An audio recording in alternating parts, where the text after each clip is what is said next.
코리아 디스카운트가 그동안 좀 이상했던 점은 투자 시장에는 있는데 부동산에는 없었다는 겁니다.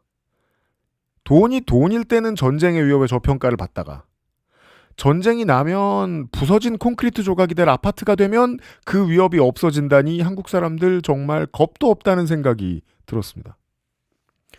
마치 실험용 개미집을 해체해서 거기 있는 구성원이 피땀 흘려 쌓아올린 모든 걸 아무렇지 않게 없애듯이 전쟁은 계급과 자본도 사랑과 익숙함도 전부 다 없애버립니다.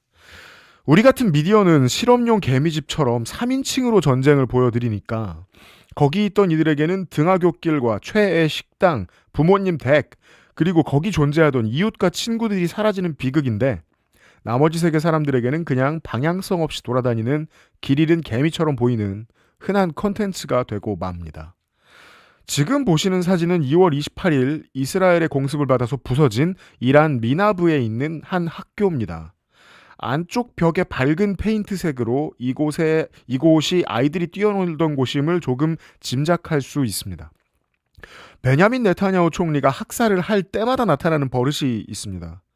분명히 민간인이 있는 병원이나 학교에 화기를 쏟아부어서 민간인들을 죽이고 거기에 적이 있다고 확인했다고 핑계를 대는 겁니다. 한두 번 하던 짓이 아니라서 이제는 이자가 일부러 이런다는 확신이 드는 겁니다. 제각기 살아가던 동네 사람들이 이렇게 많이 같은 이들의 공격에 죽었는데 제 확신은 무슨 소용이 있겠으며 사실 파악은 무슨 의미가 있겠습니까? 일부러 저러는 겁니다.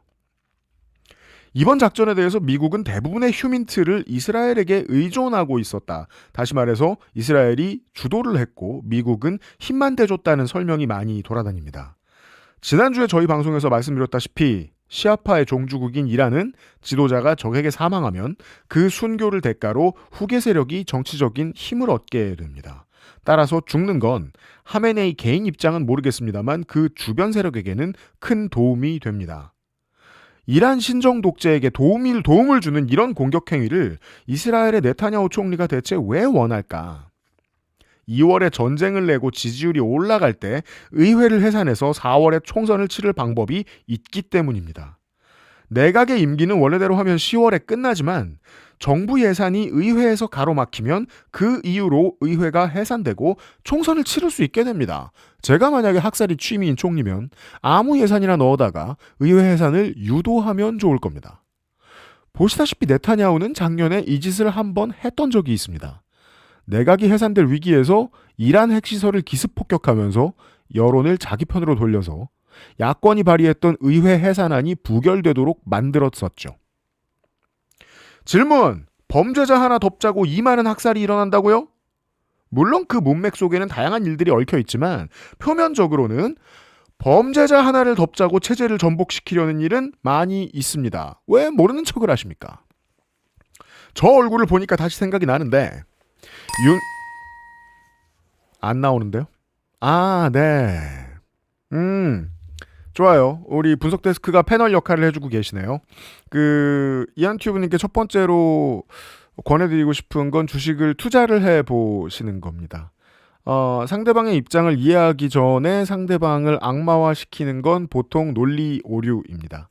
주식에 투자해서 거기에 완전히 눈이 빨개진 사람들은 저는 지금 어떻게 느끼냐면 투자자로서 원래 정치에 관심이 없고 자기 입장밖에 몰랐을 이기적인 사람들입니다.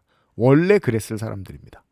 주식 투자하는 모든 사람들이 세계 평화를 원하지 않는 게 아니고 줍줍을 하고 싶어하는 건 아닙니다.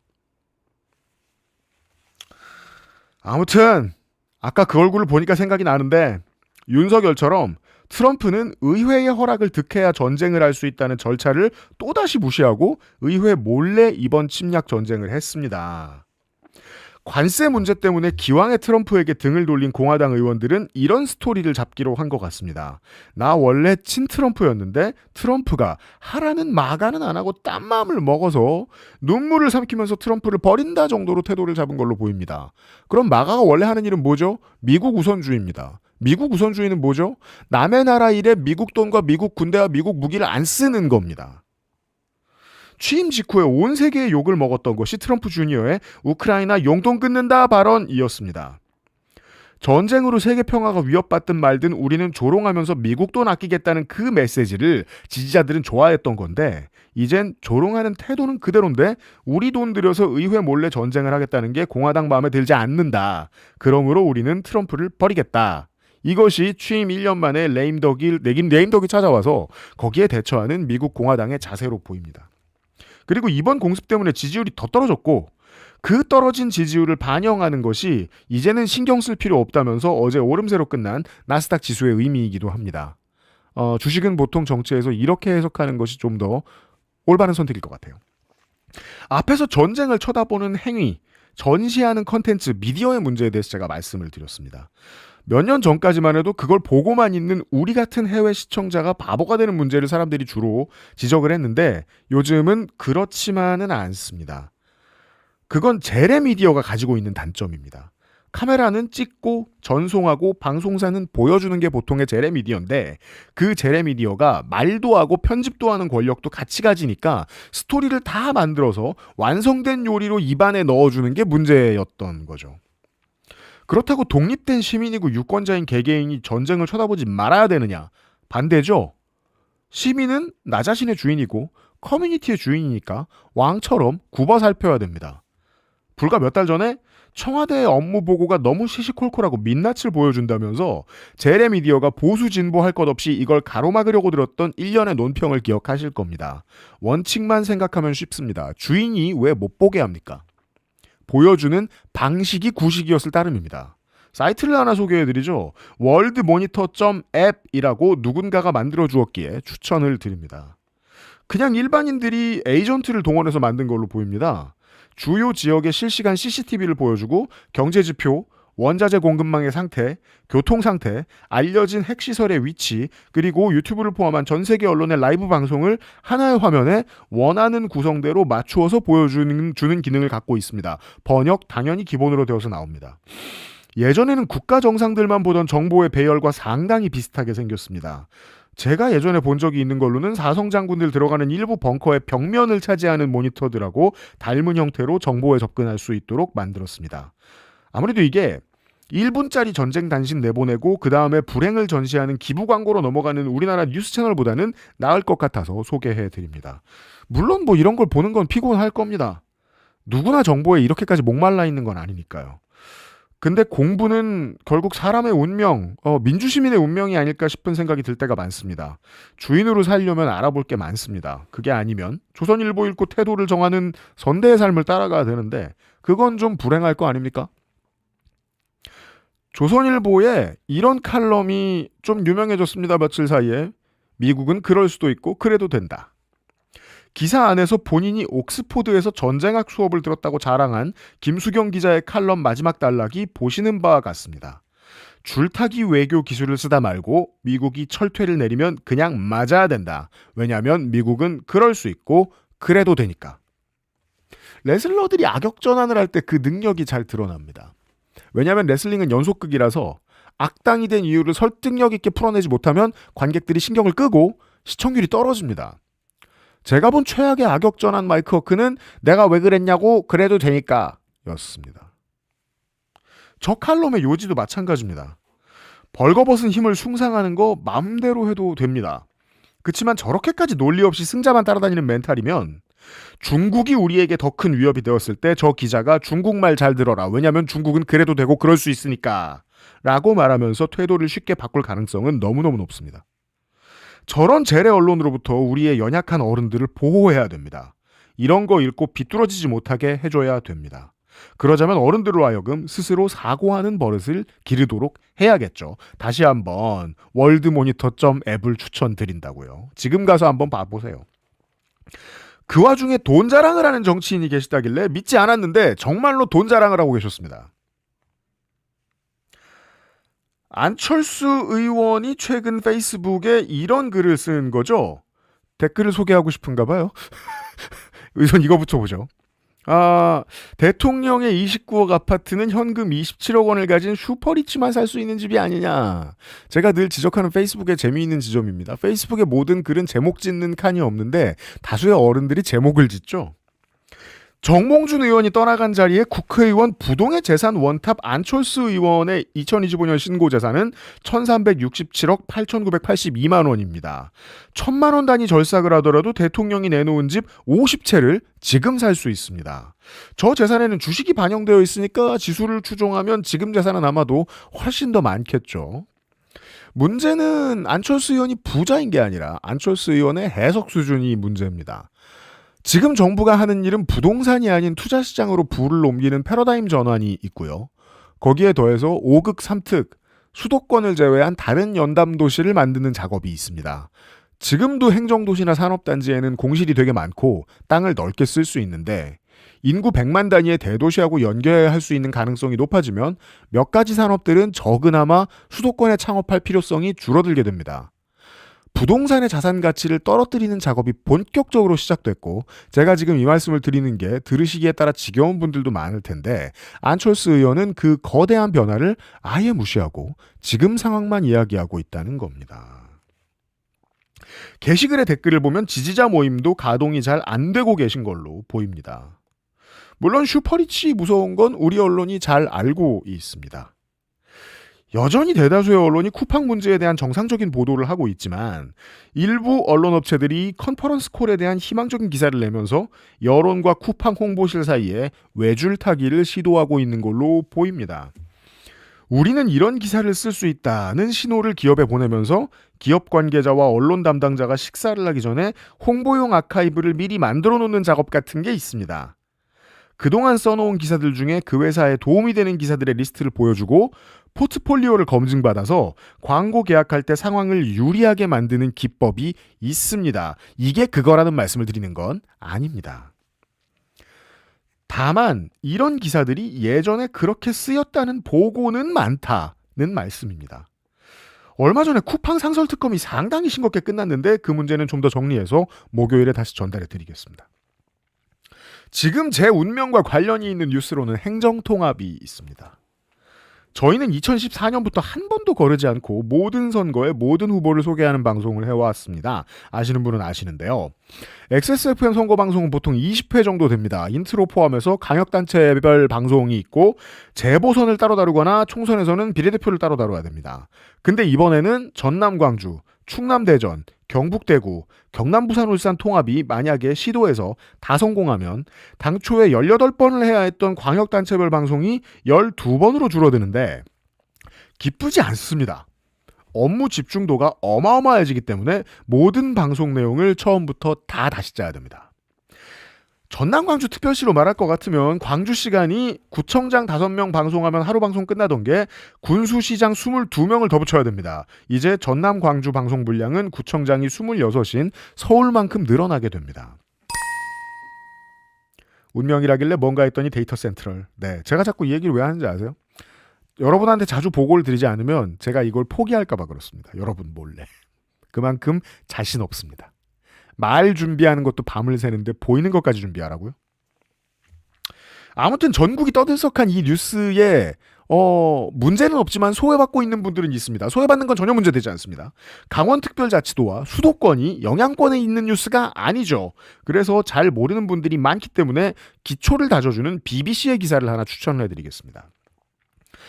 현재 지자체의 수익은 지방세랑 지방교부세, 국고보조금 정도인데요.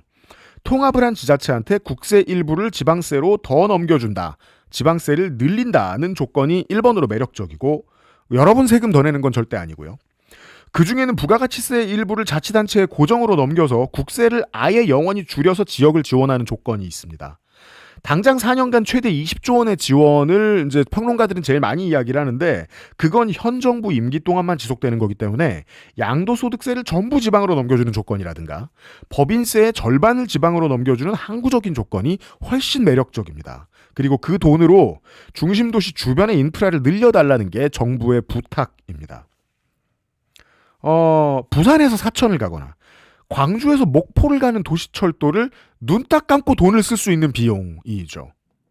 광역계가 넘어갈 때 우리는 택시비를 더 내는 정도만 생각하는데 민간에서는 도로를 정비하는 주체가 달라지고 철도를 관리하는 주체가 달라지고 광역버스에도 이와 비슷한 행정적인 실랑이가 있는데 이게 사라지는 것도 큰 매력입니다. 그런데 대리소생들한테 저의 현실을 설명드리죠. 잠시 후에 제가 대통령의 현실을 설명드릴 텐데. 전남 광주 특별시예요. 구청장 군수시장이 27명이에요. 도지사 시장이죠. 특별시장 1명에 그 다음에 누구 있어? 그 교육감 1명, 그리고 재보선이 나온다면 국회의원 1명, 뭐 이런 식일 거예요. 그걸 다 방송해 놓고 나면 본방을 녹화하는데 5시간이 걸립니다. 그걸 보이는 걸 또 편집하라고요? 불가능해서 그냥 생방송을 합니다.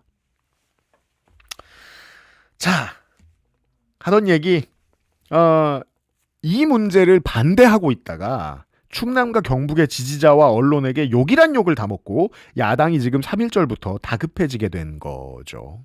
한편 여당의 오늘 아침 메인 뉴스는 국회에서 일어난 일도 아니고 법원에서 일어난 일도 아니고 온라인 카페에서 있던 일입니다. 이 문제와 관련해서 괴로워하는 지인들이 제 주변에 덜어 보이길래 나름 위로한답시고 이 말 저 말 떠들다가 바쁜 김에 그냥 오늘 브리핑 원고에 제가 채팅창에 떠든 내용을 옮겨 적어봤습니다. 대통령 팬카페 운영진이 민주당 최민희 의원 찬반 투표 존재론인가요? 존재를 찬반하나요? 투표수 1328, 찬성 1256, 반대 72표로 최민희 의원을 강퇴했다는 아리송한 뉴스입니다. 그리고 저 강퇴의 조건은 재가입 불가능, 다시 말해 영구정지급인 걸로 보였습니다. 온라인 모임에서 영정은 정치적인 메시지입니다. 효수를 겸하는 숙청에 해당하죠. 최민희 의원이 왜 이걸 당했느냐. KTV의 유튜브 채널 KTV 이매진에서 편집에 이상한 오류를 시민들이 발견해서 연휴 기간 동안 이게 시끄러웠고, 이 문제에 대해서 최민희 의원실이 사실을 파악하고 나섰기 때문을 그 이유로 팬카페는 들고 있습니다. 그 오류는 3.1절 기념행사를 마친 이재명 대통령이 싱가포르 순방차 서울공항에서 출발을 할 때 당과 정부의 요인들이 나와서 배웅을 하는데요. 제목에는 무편집 풀영상이라고 써있는 영상인데도 불구하고 여당 대표와 대통령이 악수한 장면이 잘려나간 것처럼 보인다는 거였습니다. 제가 좀 무딘 편이라서 혹은 잠시 후에 설명드릴 이유로 여기까지만 봤으면 저도 신경을 껐을지도 모르겠습니다. 근데 이걸 지적하는 사람들을 일컬어서 반정부 사이트에서 좌표 찍고 공격 온다고 표현하는 댓글에 KTV 운영 아이디가 마음을 찍은 걸 보기 전까지만 해도 저는 심드렁했습니다. 이런 건 특이합니다. 예전에 툭하면 뉴스용 이미지에 일베 로고를 박아놓던 SBS를 관찰하다가 제가 배운 건데, 의도가 있는 사람들은 실수라고 주장하는 행위를 여러 번 하고 그걸 옹호하는 티를 가끔 낸다라는 겁니다. KTV 국민방송은 문광부 소속 한국정책방송원이 운영하는 케이블 채널입니다. 소속 직원, 프로듀서, 아나운서, 기자는 9급 이상의 공무원들입니다.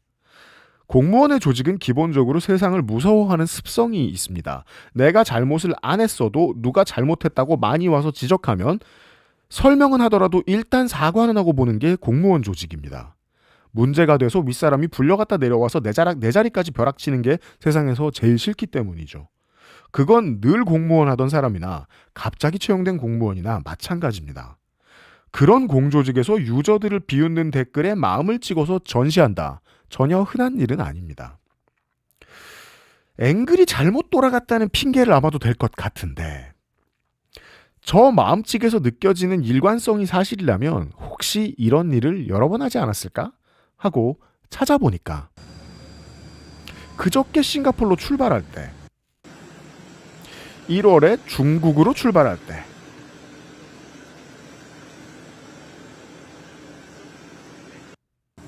1월 중순에 일본으로 출발할 때, 이 어색한 실수가 무편집 풀영상이라는 제목을 달고 반복적으로 나타나는 걸 확인할 수 있습니다. 편집자 혹은 담당자에게 이 어색하고 고약한 마음을 갖게 해준 흐름은 뭘까? 온라인을 많이 들여다보시는 분들은 이미 다 알고 있는 얘기겠죠. 당권 다툼. 이 높은 지지율 속에서 이런 기류가 이렇게까지 빨리 찾아오는 것도 특이한 일이라 어떤 분들은 벌써부터 피로감을 호소합니다. 시민이 밝혀내고 의혹 제기한 게 맞나요? 어떤 빅스피커가 떠든 걸로 알고 있는데요. 네. 스피커가 의심스러우면 메시지를 찾아보시면 되죠. 지금은 저도 떠들고 있고 메시지를 확인해 봐 주시면 되겠습니다. 정치 뉴스를 피로하게 만드는 뉴스들은 그 정도가 심한 뉴스가 있고요. 그 퍼짐이 넓은 뉴스가 있는데 KTV와 관련된 건이 정도가 좀 깊었다면 그래서 일부 이제 게시판을 좀 오래 보시는 관심이 많으신 분들이 관심을 가지셨다면 정부의 규제합리화위원회 부위원장의 이병태 전 카이스트 교수가 위촉된 건 파장이 좀 넓었습니다. 심각한 수준의 뉴라이트 인사로 알려진 사람이고요. 21년에는 홍준표 캠프 공동선대위원장으로 이름을 올리기도 했던 사람이고 카이스트에서 직을 잃은 이유는 성추행 혐의였던 사람까지 주요 공직에 이름을 올리니까 허탈하다고 하시는 분들이 좀 많았습니다. 물론 저 혐의는 검찰에서 5개월 정도 잠들어 있다가 무혐의가 됐기 때문에 그 사실을 참고하실 필요는 있습니다. 사람들이 특히 피곤한 이유는 2019년에 이병태 교수와 뉴라이트 활동을 같이 했던 이현주 의원의 이름이 또다시 등장하기 때문입니다. 지난 대선 캠프에서의 이병태 교수 영입이 불발되고 나서 그러려니 했는데 2026년 3월에 저 이름이 다시 등장한 건 좀 기괴하고 지인의 말에 따르면 기빨리는 뉴스라는 거죠. 미디어스의 당시 보도에 따르면 이현주 의원과 이병태 교수는 행동하는 자유시민이라는 단체에서 함께했던 동지라는데 뭐 이거 정리하다 보면 저도 피곤합니다. 재래 언론을 포함해서 많은 유력 미디어들이 이 문제를 당장 건드리기 싫어하는 이유는 이렇습니다. 우리 시청자 여러분들도 가끔 댓글 달아주시는 이야기입니다. 통합이 저해될까 두렵다는 거죠. 다수의 시민들과 당원들이 저들도 통합의 대상이라고 여기면 그땐 통합의 대상입니다. 모르겠고 뉴라이트는 문제니까 지금 때려잡자고 주장할 수도 있겠지만 그 주장이 사람들을 가르치려는 태도로 보이면 맞는 말이어도 힘을 못 얻고요. 그 싸움이 커지면 청와대에 부담이 될 걱정도 당연히 해야 됩니다. 다만 지금 조용히 있는 사람들은 이를 갈면서 참고 계신 분들도 있지만 여유 있게 기다리는 분들도 많습니다. 취임 반년 만에 대통령의 지지율이 높을 때 티나게 주도권 싸움을 할 만큼 어설픈 정치인이라면 그리고 그 실수를 지속적으로 거듭하면서 속내를 드러낸다면 얼마 안 가서 먼저 큰 문제를 일으킬 거고 그때가 되면 당원과 시민들이 알아서 정리해 줄 걸 믿고 있기 때문입니다. 쉽게 말해서 많이 해본 게임이다. 질문. 그럼 대통령은 왜 말이 없나요? 대통령은 여당과 정부의 정치인들 그리고 다른 모든 국민들과 입장이 다릅니다. 대통령에게는 여기까지 올라오는데 외롭고 어려운 죽을 뻔한 시절을 견뎌온 동지들이 여당과 정부에 있습니다. 어렵게 확보한 믿을 만한 우군이 중책을 맡은 뒤에 그 사람을 의심하거나 그가 의심할 만한 일을 할 때 뒤처리를 고민하는 일은 우리나라에서 대통령이 가장 심각하게 고민할 문제입니다. 그 고민은 아마도 현안으로는 사법개혁과 전당대회 문제로 연결되어 있겠죠. 의견을 클리어하게 말하고 보이는 모든 문제를 다 지적하면 그 자체로 자신과 함께 나라를 이끌어가고 있는 동지들을 취사 선택하는 상황이 됩니다. 대통령은 지금 저 두 가지 문제를 솔직하게 말할 수 없습니다. 개인적으로는 그래서도 안 된다고 생각합니다. 야당의 리더로서는 도전자지만 대통령은 통합의 리더라는 위치를 벗어나면 곤란합니다. 통합하는 대통령이 되겠다는 선언은 정당 정치에서 꼭 필요한 분열과 다툼 앞으로 나는 못한다는 재래의식의 선언 같은 겁니다. 다시 한번 대통령 자리에서 지금부터 또 그 싸움을 하면 그때는 도전자가 아니고 섭정하는 상황이 됩니다. 영원한 상황은 당원하고 시민들밖에 없습니다. 그래서 시민들은 몇 년에 한 번씩 그 피곤한 노무현 일병 구하기를 해야 하는 거고요. 문민정부 말기에 YS는 본인이 지명한 이회창 캠프에게 탈당을 요구받았습니다. 국민의 정부 말기에 DJ는 대세 2인제를 밀던 동교 동계와 주변 사람들에게 노무현 후보와 밀약했냐는 타박을 듣다가 탈당을 했습니다. 참여정부는 총선까지 대통령을 지켰던 열린우리당마저 후반기에는 대통령 흔들기에 여념이 없었고 마지막까지 남아서 곁을 지켰던 이해찬 총리가 후에 대통령을 2명 더 만들게 되죠. 후계 구도에 멱살이 잡히는 건 모든 대통령의 운명입니다. 그리고 그 타이밍에 눈이 빨개져서 전임자의 업적과 노력을 부정하는 방식으로 사람을 끌어모으는 정치 자영업자는 언제나 한 트럭씩 나타났다가 사라집니다. 알고 보면 일어나지 않은 적이 없는 일입니다. 또 하나의 변수는 우리 역사상 처음으로 레임덕이 사실상 없는 상태로 임기를 마무리한 문재인 대통령의 존재입니다. 재작년부터 좀 이상했습니다. 방산과 반도체 산업으로는 외교적인 성과를 거두고 코로나 이후부터 우리나라를 선진국으로 부르는 게 이상하게 되지 않도록 했던 문재인 정부 시절을 기억하고 있는데 정권 말에도 지지율이 떨어지지 않았고 대통령을 초대하는 정상들이 너무 많아서 임기 말인데도 순방하느라 바쁜 기현상을 보였던 대통령이었는데 그의 치세에 모든 게 망가진 것처럼 말하는 정치 자영업자가 작년부터 너무 많이 늘어났다는 게 이상했습니다. 저 사람들은 2023년에 우리나라의 귀화한 사람들인가? 내가 똑똑히 기억하고 있는 걸 왜 저렇게 쉽게 부정하지? 저는 반증도 할 수 있습니다. 대통령의 지지율이 낮아지면 다음 대선에서 여당은 대통령을 버리는 데 집중합니다. 심지어 노무현 대통령도 삼김시대의 청산이 캠페인의 주요한 메시지였고 97년 대선에서 여당은 김영삼 대통령을 아예 버리는 전략을 펴니다. YS는 DJ의 매우 오랜 정치 파트너니까 민주당을 찍으면 안 된다는 네거티브를 썼죠. 문재인 대통령은 지지율이 안 떨어지니까 민주당도 친문, 국민의힘도 친문으로 캠페인을 하는 기현상이 2022년에 벌어집니다. 나는 문재인 정부의 잘한 점을 물려받고 잘못된 점을 고칠 이재명을 지지한다. 나는 문재인 정부가 지명한 검찰총장 윤석열을 지지한다는 시기였습니다. 22년 봄에는 심지어 다시 들춰보기도 싫은 윤석열을 노무현 대통령에 비교하는 의견들도 심심치 않게 보였더랬습니다. 그때 기묘한 싸움이 지금 여당 안에서 반복되고 있는 걸로 보입니다. 현 대통령의 국정 지지율이 높을 때 우리가 더 대통령을 위하는 세력이라고 주장하면서 동지들을 내치는 작업을 하고 있는 걸로 보입니다. 그렇다면 지금이 좋긴 합니다. 임기 초에 대통령의 지지율이 높으니까 대통령의 지지율이 앞으로 떨어질 거라고 베팅하는 세력이면 이 싸움을 빨리 시작하고 싶겠죠. 지지율 떨어지기 전에 빨리 총선 경쟁을 통해서 경쟁자를 몰아내는 게 계획이라면 이 싸움을 빨리 시작하고 싶어하는 세력은 대통령의 지지율이 낮아질 때 대통령에 대한 포문도 빨리 열 겁니다. 여당이 가지는 현 대통령의 이미지를 빨리 벗어나야 여유 있게 다음 대선을 준비할 수 있기 때문이겠죠. 그렇지 않고 만약 대통령의 지지율이 계속 높다면 차선책으로 지금 같은 충성 경쟁을 지속하다가 문재인 대통령의 경우와 마찬가지로 몇 년이 지나서 사람들의 기억이 옅어지면 그때부터 대통령을 비난하기 시작할 겁니다. 정치 쉽게 하려고 하는 사람들은 패턴만 외워서 하던 대로 합니다. 노무현 대통령의 지적처럼 정치가 생물이 맞다면 어떤 생물들은 원시적인 움직임을 바꾸지 못해서 멸종에 이릅니다. 아직 멸종은 안 했는데 예측은 잘 되는 정치인들이 많이 있습니다. 브리핑이었습니다.